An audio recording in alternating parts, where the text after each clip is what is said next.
Sudarsono, 40 tahun, adalah seorang pria dengan garis wajah yang keras.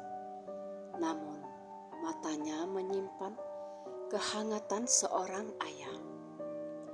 Sebagian besar hidupnya dihabiskan di belakang kemudi truk merek Hino tua, mengangkut apa saja dari pelabuhan hingga pelosok desa di Jawa Tengah.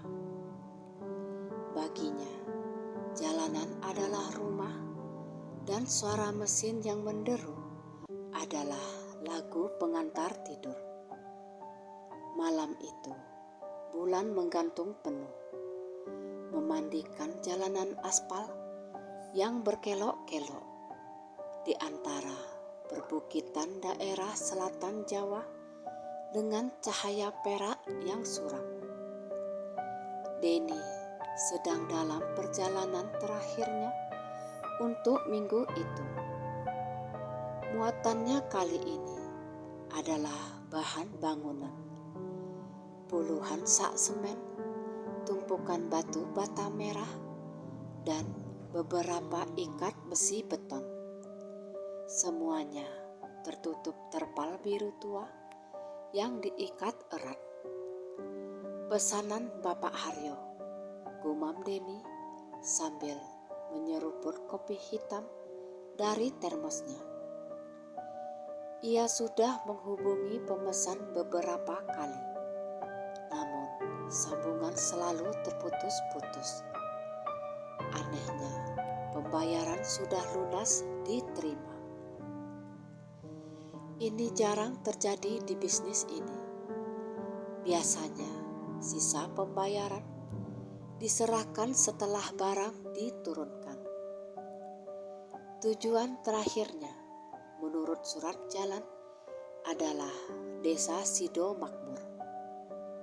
Namun, setelah melewati desa yang dimaksud, jalanan aspal berganti menjadi jalan tanah yang semakin sempit, diapit oleh hutan jati yang lebat dan gelap. Denny mengerutkan keningnya. Loh, kok malah masuk hutan? Alamatnya salah ini kayaknya. Ia menginjak rem perlahan. Di alamatnya tertulis jelas, Dukuh Wonosari, di balik Bukit Kidul. Nama dukuh itu asing baginya. Tidak ada di peta digital maupun peta kertas lamanya. Tiba-tiba ia melihat sebuah penanda di sisi jalan. Sebuah papan kayu yang dipaku ke pohon jati. Di papan itu tertulis dengan cat putih yang memudar, Wonosari, dengan panah menunjuk ke jalan setapak yang hampir tertelan semak belukar. Denny menghela nafas panjang. Ia harus menyelesaikan pekerjaan ini. Ia sudah berjanji pada istrinya Ratih akan pulang paling lambat besok pagi untuk menghadiri acara sekolah anak bungsunya. Ia memutar setir, membawa truknya yang besar dan syarat muatan itu dengan hati-hati memasuki jalan setapak. Cabang-cabang pohon jati seolah-olah menyambutnya, menggores badan truk yang sudah usang.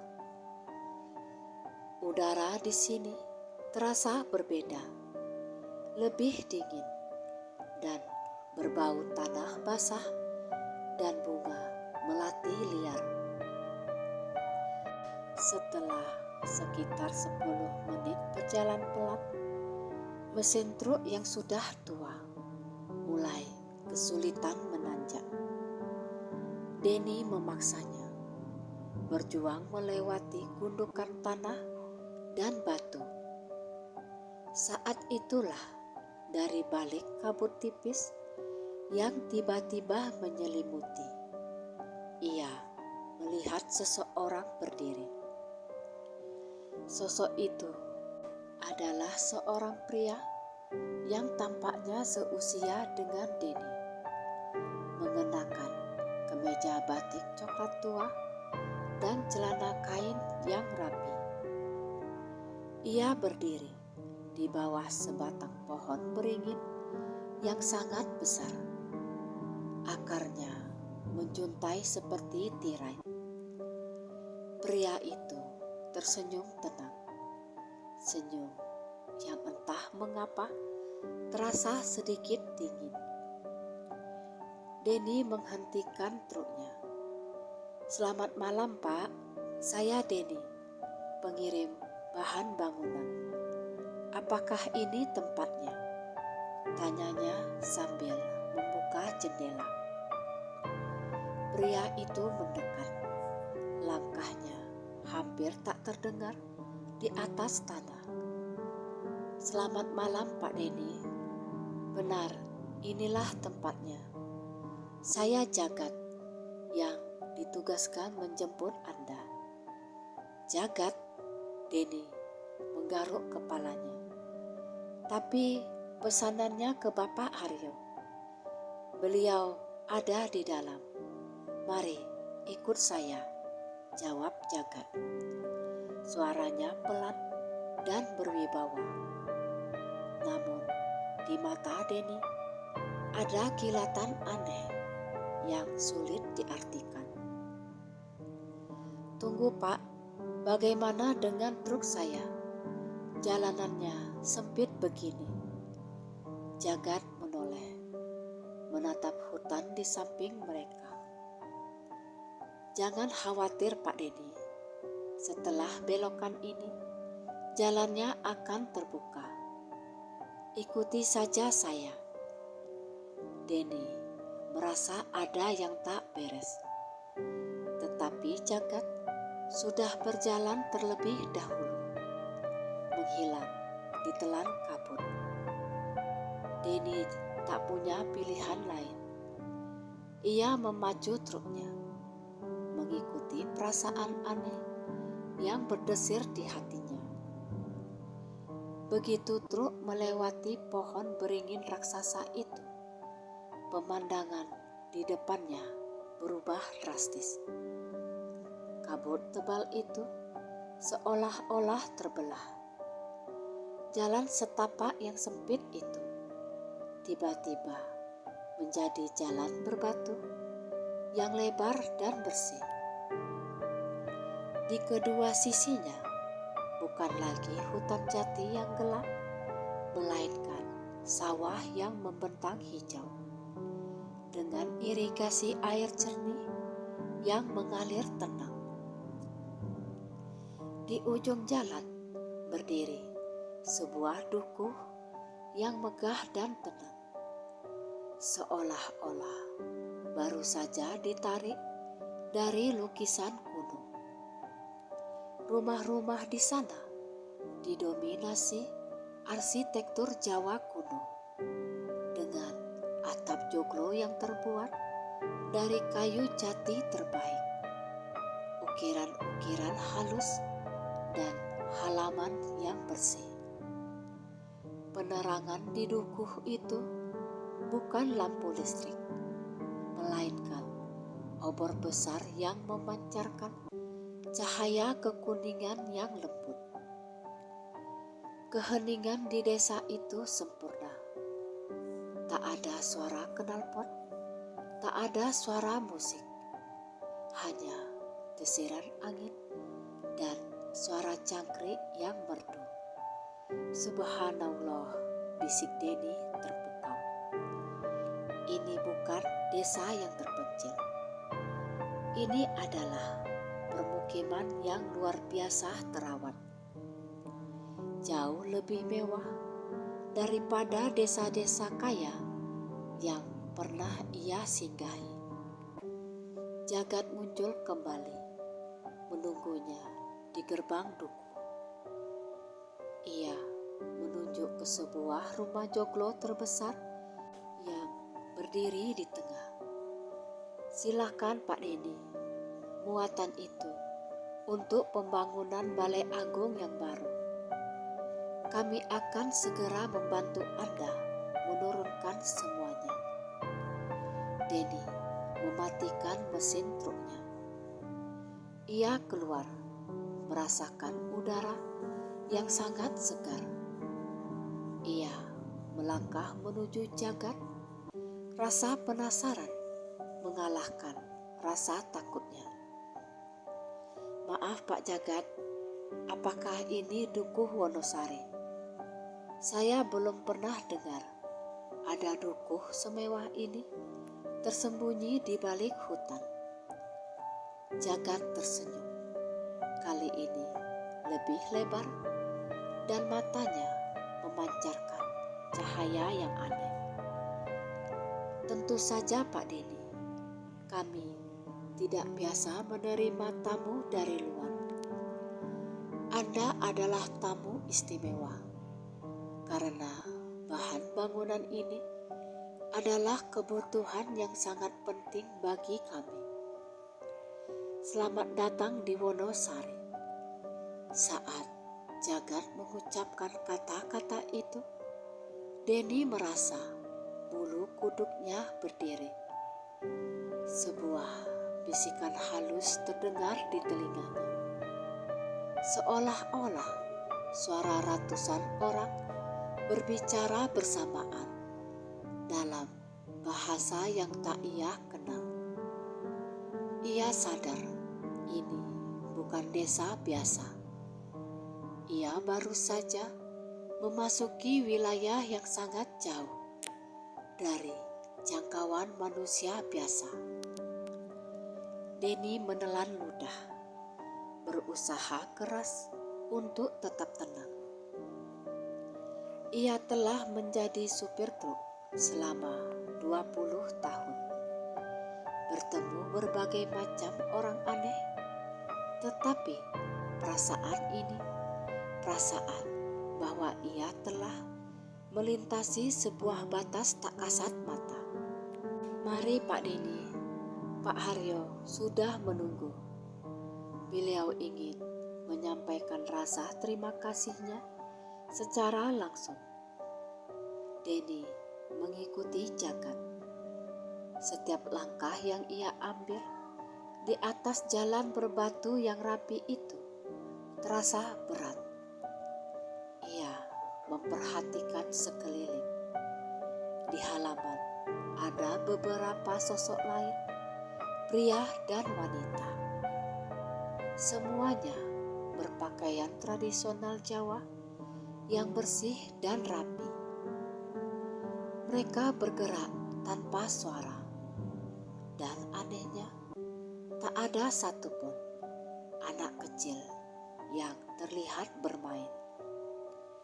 Mereka semua menatap Denny dengan pandangan yang tenang, namun penuh rasa ingin tahu, seolah-olah mereka melihat makhluk asing. Saat Denny memasuki joglo, ia disambut oleh aroma dupa dan bunga kenanga yang kuat. Di tengah ruangan duduk seorang pria paruh baya, berusia sekitar 60 tahunan, mengenakan beskap bludul hitam dan blangkon batik yang elegan. Aura kewibawaannya begitu kuat, tetapi matanya memancarkan kebaikan yang teduh. Inilah Pak Haryo. Selamat datang Pak Denny, sapa Pak Haryo. Terima kasih atas kedatangan Anda. Kami sangat menghargai ketepatan waktu Anda membawa pesanan ini. Denny segera menyatukan kedua tangan di depan dada dan membungkuk hormat. Sama-sama Pak Haryo, sudah tugas saya. Tapi maaf, saya sedikit bingung. Saya mencari desa Sidomakmur, tapi kok malah sampai ke sini. Pak Haryo tersenyum bijak. Sidomakmur adalah pintu masuk kami, Pak Denny. Kami memang tidak tercantum dalam peta manusia biasa. Dukuh Wonosari ini kami menyebutnya pedukuhan langit. Hati Denny mencelos. Nama itu, pedukuhan langit, seolah menegaskan semua keraguan dan ketakutannya. Maksud Bapak, apakah ini tempat yang tidak seharusnya saya datangi? Tanya Denny ragu-ragu. Pak Haryo menghela nafas pelan. Kami adalah penduduk yang sudah lama tinggal di tanah ini, Pak Denny. Kami hidup berdampingan dengan alam, tersembunyi dari hiruk pikuk dunia Anda. Ya, Anda telah memasuki wilayah orang bunian. Denny terdiam, tubuhnya membeku. Semua kisah mistis yang ia dengar dari kakeknya, semua peringatan untuk tidak bicara sembarangan di hutan, kini terasa nyata. Ia berhadapan langsung dengan makhluk yang diyakini hanya ada di dalam legenda. Pak Haryo melihat ketakutan di mata Denny. Jangan takut, Pak Denny. Kami tidak berniat buruk. Justru sebaliknya. Kami memanggil Anda karena Anda memiliki hati yang bersih dan rezeki yang halal. Kami hanya ingin membayar barang yang kami butuhkan, pastinya dengan cara yang benar. Bahan bangunan, mengapa kalian membutuhkan semen dan besi? Bukankah kalian bisa menciptakan apa saja? Tanya Denny tergagap. Pak Haryo tertawa kecil. Itu hanya mitos, Pak Denny. Kami memang memiliki kelebihan, tetapi kami juga terikat pada hukum alam. Untuk membangun balai agung yang kuat dan tahan lama, kami memerlukan material dari dunia Anda.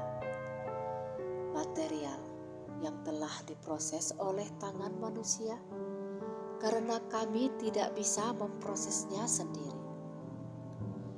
Di belakang mereka, jagat memberi isyarat.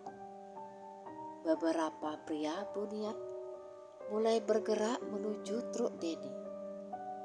Mereka terlihat persis seperti manusia biasa. Hanya saja kulit mereka sedikit lebih pucat dan pakaian mereka selalu tampak baru. Mereka akan membantu menurunkan muatan Anda.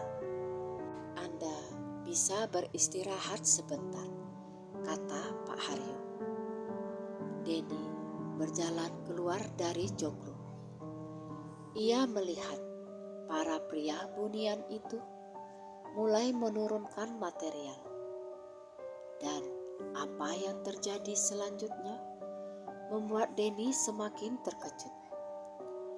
Mereka mengangkat sak semen seberat 50 kg seolah-olah hanya mengangkat sebungkus kerupuk.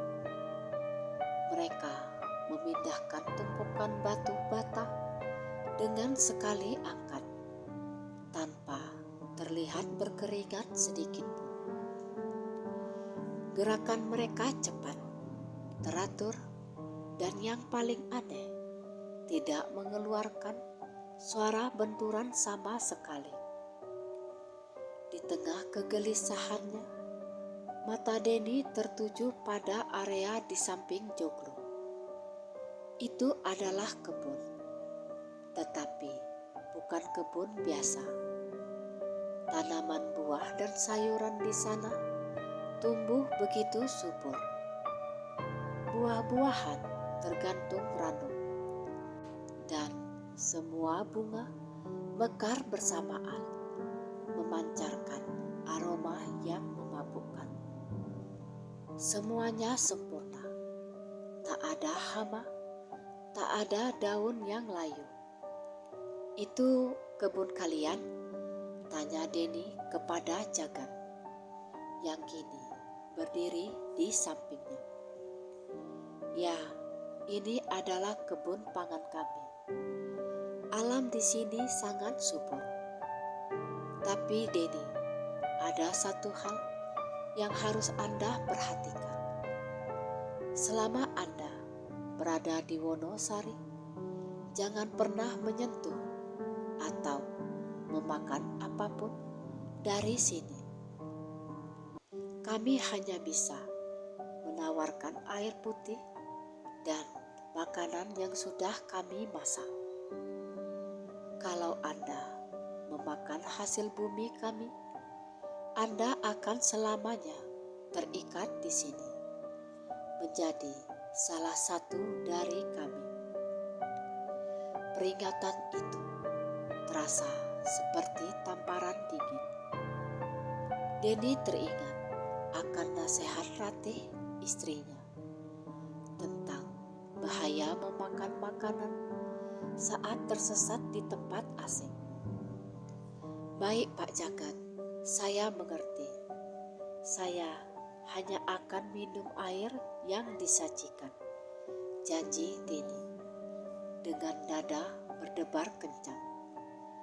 Dalam hatinya, ia harus cepat-cepat menyelesaikan urusan ini dan segera pergi. Pekerjaan bongkar muat selesai dalam waktu kurang dari setengah jam. Jauh lebih cepat daripada yang pernah dialami Denny. Semua material ditumpuk rapi di halaman belakang joglo. Pak Haryo kembali ke hadapan Denny, membawa sebuah bungkusan kain beludru merah yang tampak berat. "Terima kasih atas pelayanan Anda yang luar biasa, Denny. Ini adalah bayaran penuh Anda, ditambah sedikit hadiah untuk keluarga Anda," kata Pak Haryo sambil menyerahkan bungkusan itu. Saat Denny menerimanya, ia merasakan isinya adalah koin-koin logam. Ia tak berani membuka bungkusan itu sekarang. "Satu hal lagi Denny," kata Pak Haryo. "Tolong sampaikan pesan ini kepada dunia luar. Kami tidak pernah mengganggu siapapun yang tahu menjaga batas. Jika ada manusia yang tiba-tiba hilang di sekitar Bukit Kidul, itu karena mereka sendiri yang serakah dan melanggar pantangan. Tapi jika ada manusia baik yang membutuhkan pertolongan, kami akan selalu ada." "Baik Pak Haryo, saya akan ingat pesan itu," jawab Denny dengan tulus. Pak Haryo mengangguk, lalu menoleh ke arah Jagat. "Antarkan Pak Denny kembali ke jalan yang benar Jagat, dan pastikan dia tidak lupa apapun." Denny membungkuk hormat sekali lagi. Ia kembali ke truknya. Suara mesin truk yang menderu keras itu terasa familiar. Sebuah jangkar yang mengikatnya kembali ke dunia nyata. Ia mengikuti Jagat yang berjalan di depan. Saat truknya kembali melewati pohon beringin raksasa dan kabut tebal itu menyelimuti mereka lagi. Denny melirik spion tengah. Bedukuhan langit itu, joglo megah, sawah hijau, dan cahaya obor kekuningan, semua itu menghilang, digantikan oleh dinding gelap hutan jati yang tak berujung. Truk Denny kembali ke jalan tanah yang sempit dan bergelombang. Ia kini membawa beban yang jauh lebih ringan, tetapi membawa rahasia yang jauh lebih berat. Denny mengemudi menjauh dari hutan jati itu. Waktu menunjukkan pukul 2 dini hari. Malam itu terasa sangat panjang. Ia berhenti di sebuah warung kopi dan memesan kopi dan sepotong roti. Tetapi ia tak memakannya. Matanya malah tertuju pada bungkusan beludru merah dari Bapak Haryo yang ia letakkan di kursi penumpang. Dengan tangan gemetar, Denny membuka bungkusan itu. Di dalamnya terdapat tumpukan koin emas kuno. Koin-koin itu memiliki ukiran yang asing, bersinar redup di bawah cahaya lampu warung. Denny menahan nafas. Ini emas murni, dan jumlahnya pasti lebih dari cukup untuk membayar seluruh muatan itu. Bahkan mungkin jumlahnya 2 atau 3 kali lipat. Namun, ia teringat mitos.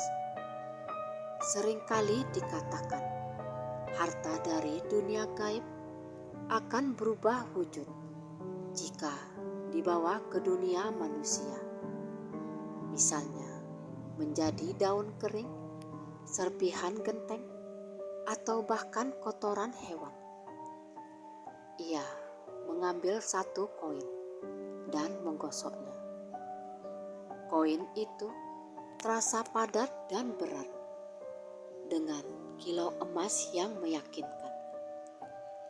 Denny mengambil kunci pas dari kotaknya dan mencoba menggores koin itu.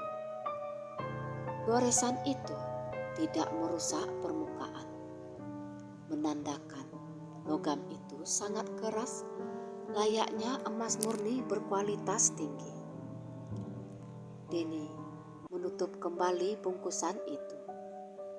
Ia memutuskan untuk tidak menceritakan hal ini kepada siapapun, termasuk Rati, sampai ia bisa menjual setidaknya 1 koin untuk membuktikan keasliannya. Rasa senang bercampur ketakutan menyelimuti dirinya. Denny sampai di rumahnya di pinggiran kota menjelang subuh. Rati menyambutnya dengan lega. "Alhamdulillah Mas, kamu pulang. Aku khawatir sekali. Biasanya tidak pernah selarut ini," kata Rati sambil mengambil termos kopi Denny. "Jalannya jauh sekali Teh, sampai ke pelosok," jawab Denny sambil menghindari tatapan mata Rati. Ia menyembunyikan bungkusan beludru itu di dalam brankas kecil di kamarnya. Keesokan harinya, Denny pergi ke toko emas terpercaya di kota. Ia membawa 1 koin emas dari bungkusan itu. "Ini koin kuno. Dari mana Bapak dapat?" tanya pemilik toko emas, seorang pria Tionghoa yang ramah. Ia meneliti koin itu dengan kaca pembesar. "Dapat dari warisan kok," jawab Denny singkat. Setelah beberapa pemeriksaan teliti, wajah Koh Acong berubah serius. "Pak Denny, ini emas murni, 24 karat. Beratnya sekitar 15 gram. Tapi ukiran ini saya tidak pernah lihat. Ini ukiran yang sangat tua, seperti dari zaman kerajaan yang sangat terpencil. Nilainya berdasarkan harga emas hari ini sekitar 15 jutaan rupiah, Pak Denny." Denny hampir jatuh dari kursinya. Satu koin setara dengan gajinya selama 2 bulan. "Tolong tukarkan ini ke uang tunai, Koh. Sisanya biarkan saya simpan dulu," kata Denny. Dadanya bergemuruh bahagia sekaligus ngeri. Ia kembali ke rumah dengan uang tunai yang tebal. Tetapi kebahagiaannya tidak bertahan lama. Sore harinya, saat Denny sedang mencuci truknya, tiba-tiba datang 2 orang pria bertubuh besar dan bertato, mengendara sepeda motor trail. Mereka tampak seperti preman yang menagih hutang. "Bapak Denny Sudarsono?" tanya salah satu pria itu dengan suara berat. "Ya, saya sendiri. Ada apa ya?" "Kami dari pihak yang mengawasi jalur pengiriman bahan bangunan di selatan. Kami dengar Bapak baru saja mengantar pesanan ke daerah Hutan Jati. Pesanan yang sangat mahal. Dan kami dengar Bapak dibayar dengan sesuatu yang sangat istimewa." Denny merasakan keringat dingin mengalir di punggungnya.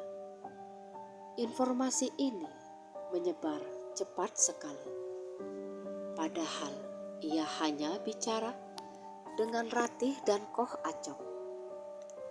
"Saya tidak tahu Bapak bicara apa. Saya hanya antar semen dan bata. Dibayar tunai rupiah biasa." Denny berbohong. Pria itu menyeringai, menunjukkan giginya yang kuning. "Jangan bohong, Pak Denny. Pak Haryo dari Wonosari. Kami juga tahu tentang dia. Koin-koin itu Bapak harus bagi rata dengan kami. Itu adalah upah jalan yang sudah ditentukan." Rupanya Denny tidak hanya membawa pulang emas, tetapi juga masalah. Orang-orang ini yang tampaknya tahu tentang keberadaan orang Bunian kini mengincar kekayaan Denny. Denny menolak keras. "Saya tidak akan menyerahkan hasil kerja keras saya. Pergi kalian dari sini." Terjadi perkelahian singkat. Denny yang kuat karena pekerjaannya berhasil memukul salah satu preman. Tetapi ia kalah jumlah. Salah satu preman itu mengeluarkan pisau lipat. "Serahkan bungkusan merah itu, atau kami bakar trukmu," ancam preman yang memegang pisau. Saat pisau itu diayunkan, tiba-tiba sebuah suara desisan keras terdengar dari semak-semak di pinggir rumah Denny. Udara menjadi dingin mendadak. Kedua preman itu terkejut dan menoleh.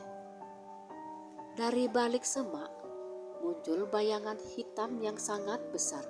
Wujudnya seperti seekor ular raksasa dengan mata yang bersinar merah samar.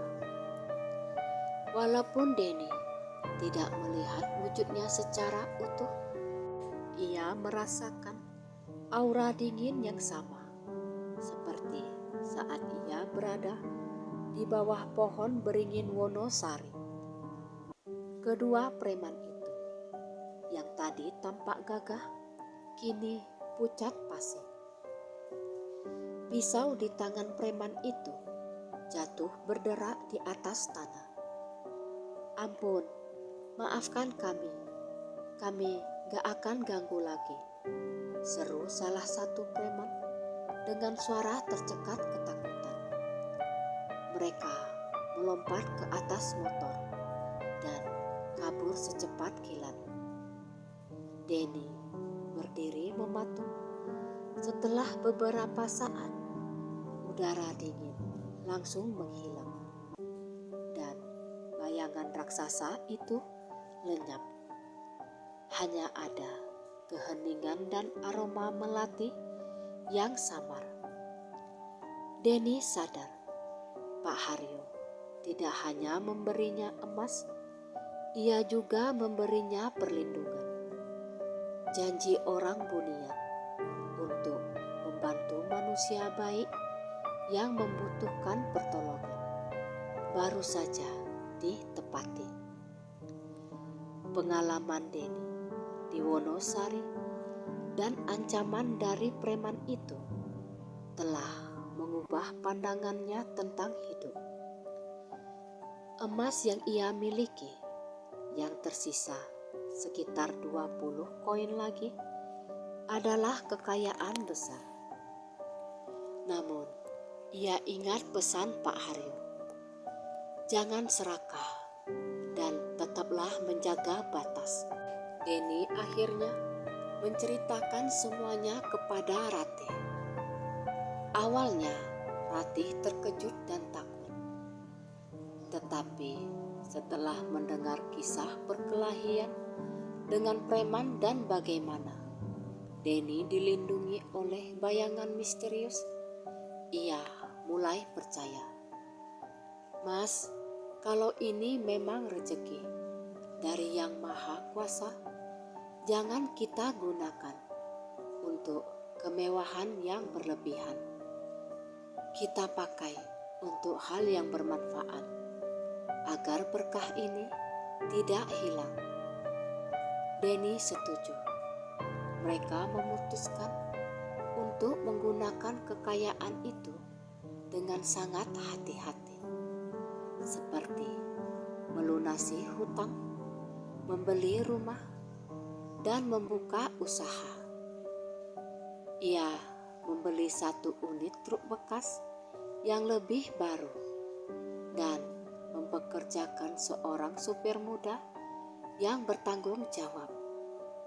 Sedangkan Ratih membuka warung makanan kecil di depan rumah yang cepat laris karena masakannya yang sangat enak.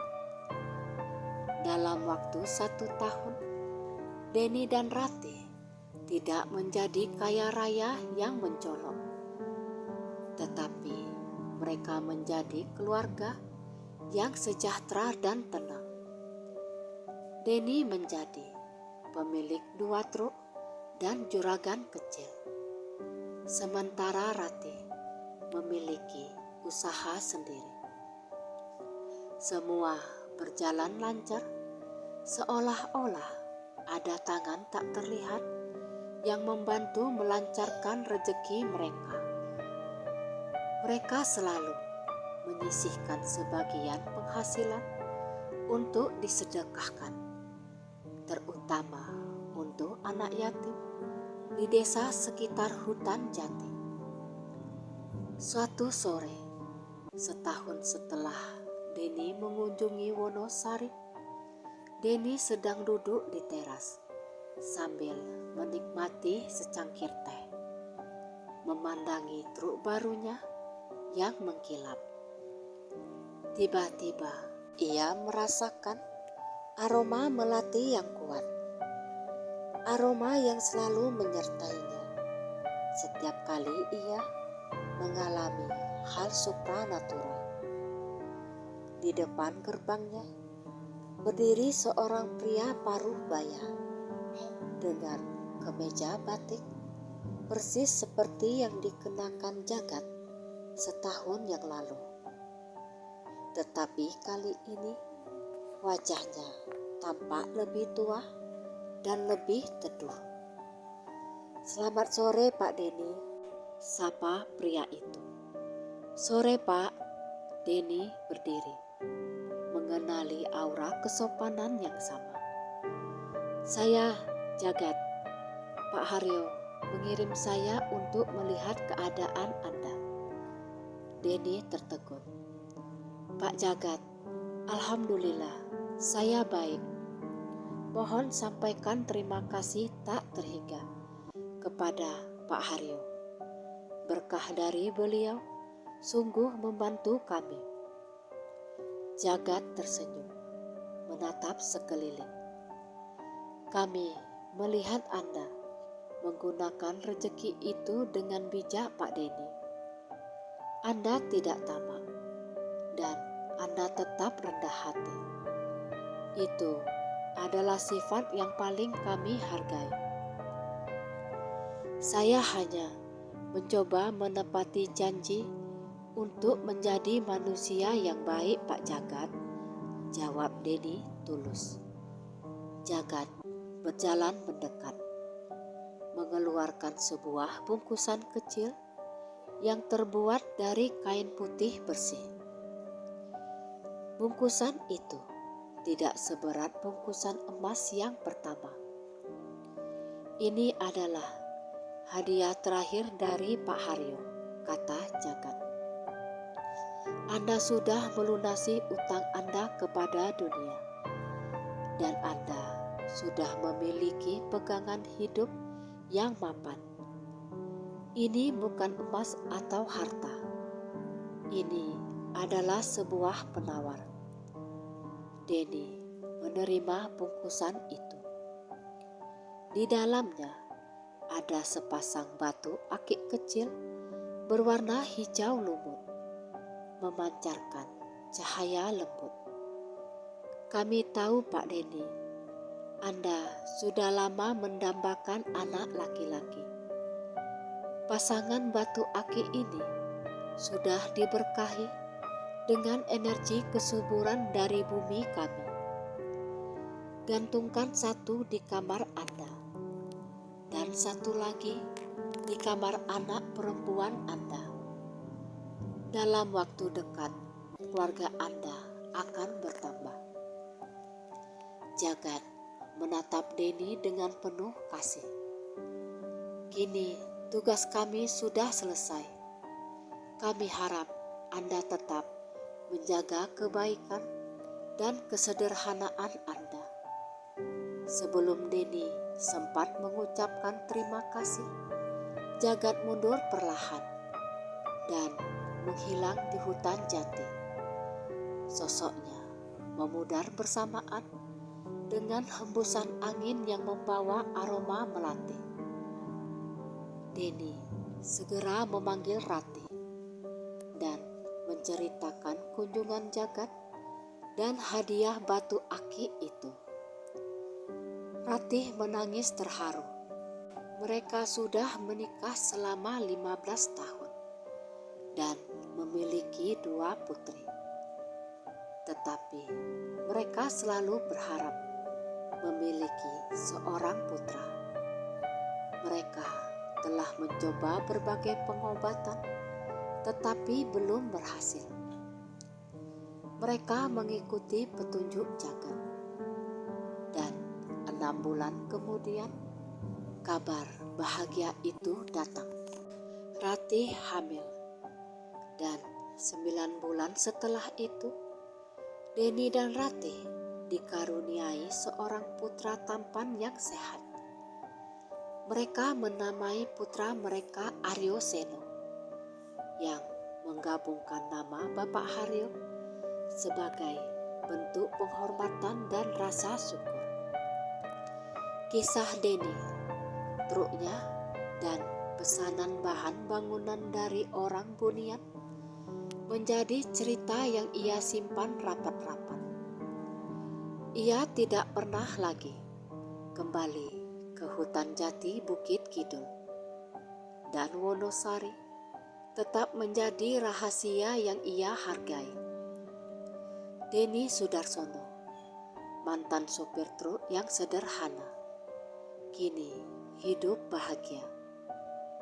Ia dikelilingi keluarga yang lengkap, rezeki yang berkah, dan tahu bahwa di suatu tempat di balik hutan Jawa yang sunyi ada makhluk baik hati yang telah mengubah hidupnya. Truk Hino tua yang penuh muatan material itu benar-benar membawa Denny pada muatan yang paling berharga, berkah, perlindungan, dan kebahagiaan sejati.